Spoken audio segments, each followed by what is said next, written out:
வரைக்கும் எத்தனையோ case deal பண்ணிருக்கேன். But this is something peculiar.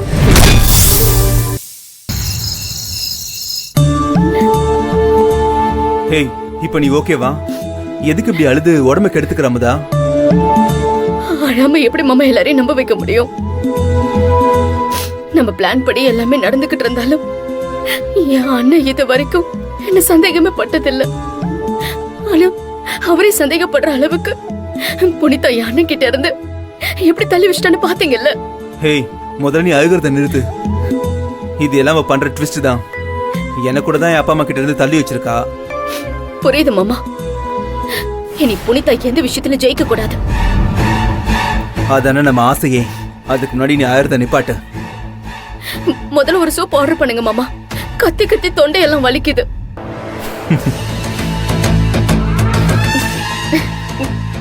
நடந்தது எல்லாம் நம்ம பிளானா இருந்தாலும் உன் அண்ணன் மேல எனக்கு கோவம் வருது. என் அண்ணன் அப்படி இப்படின்னு சொன்ன, இதான் உங்க அண்ணன் லட்சணமா? என் அண்ணன் ரொம்ப நல்லவரு தான். எல்லாம் உங்க அக்கா வந்துதான் எங்க அண்ணன் இந்த அளவுக்கு மாத்திருக்காங்க. ஹேய், அவளை என் அக்கான்லாம் சொல்லாத. சரி, சொல்லல மாமா. என்ன பாருங்க, எதுக்குமே இப்படி கோவப்படுறீங்க? சரி, ஓகே. அமுதா, யாருமா நீ? இப்படி நடிக்கிற? நீ அழறத பார்த்து எனக்கே அழகு வந்துருச்சுன்னா பாரு. நீ எல்லாம் இங்க இருக்க வேண்டிய ஆளே இல்ல. இவ பத்த வச்ச நெருப்புல புனிதா ஆடி போயிருப்பா. சரவணன் மாமா வீட்டுக்கு நீ போவேன்னு நான் எதிர்பார்க்கவே இல்ல. ஆமா, இதை என் அண்ணன் எப்படி கண்டுபிடிச்சா? உங்க அக்கா வல்லவ அண்ணன் என்ன கண்காணிச்சுக்கிட்டே இருக்காங்கன்னு எனக்கு நல்லாவே தெரியும். அவருக்கு என் மேல டவுட் இருக்குன்னு எனக்கு தெரியும். அதுக்குதான் தூண்டி விட்டு பேச வச்சேன். ஹேய், வல்லவ மாம்ச நீ தூண்டி விட்டியா? பின்ன வல்லவ அண்ணனுக்கு எவ்வளவு தூரம் விஷயம் தெரிஞ்சிருக்குன்னு எனக்கு தெரியணும்ல. அப்பதான் அடுத்த பிளான பக்காவா போட முடியும். ஆனா வல்லவ அண்ணன் நிஜமாவே எனக்கு டஃப் கொடுக்கறாரு. அவரு இவ்வளவு விஷயத்தை தெரிஞ்சு வச்சிருப்பாருன்னு நான் நினைக்கவே இல்லை. இனி நம்ம கவனமா இருக்கணும். அவரை இவ்வளவு தூரம் பெருசா எடுத்துக்கிட்டு எதுக்கு நீ பண்ணாத தப்பெல்லாம் உன் தலையில எடுத்து போட்டுக்கிற? நானும் அதை தான் கேட்கணும்னு நினைச்சேன். நீ தான் எல்லாத்தையும் பண்ணனு எதுக்கு எல்லார்கிட்டயும் சொன்ன?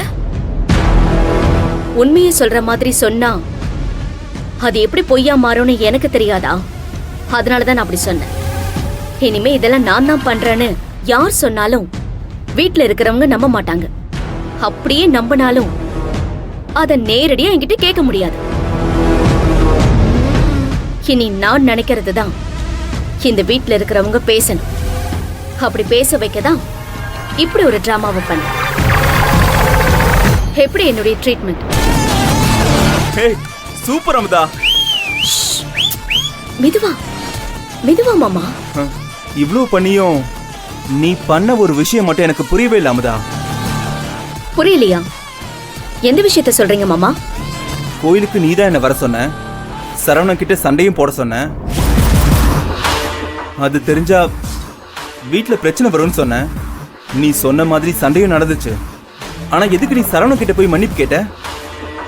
அதுக்கு சரவணனை கோயிலுக்கே வர சொல்லாம இருந்திருக்கலாம்ல. இப்படிதான் யோசிப்பீங்களா மாமா? புனிதாவாலதான் இந்த ஃபங்க்ஷன் நடந்ததுன்னு இருக்கக்கூடாது, என்னாலதான் நடந்ததுன்னு இருக்கணும். அவங்க சரியா பண்றத நம்ம தப்பா ஆக்கணும். திரும்ப நம்ம பண்ண தப்ப சரியா ஆக்கிறதுக்காக தான் நான் சரவண மாமா வீட்டுக்கு போனேன். இப்போ புனிதா தெய்வானிய பார்த்து அவங்க வீட்டுல பேசினது எதுவுமே அவங்க மனசுல நிக்கவே நிக்காது. நான் போனதும் நான் உங்ககிட்ட மன்னிப்பு கேட்டதும் அது மட்டும்தான் அவங்க மனசுல நிக்கும். இதுக்காக தான் நான் அங்க போனேன். போதுமா? அது போகட்டும், அவங்க ஃபங்க்ஷன் வர்றதுக்கு சரின்னு சொல்லிட்டாங்களா? தெய்வான் அக்கா பிடிவாதமா வரமாட்டேன்னு சொன்னாங்க. அவங்க பிடிவாதத்தை மாத்தி இந்த ஃபங்க்ஷனை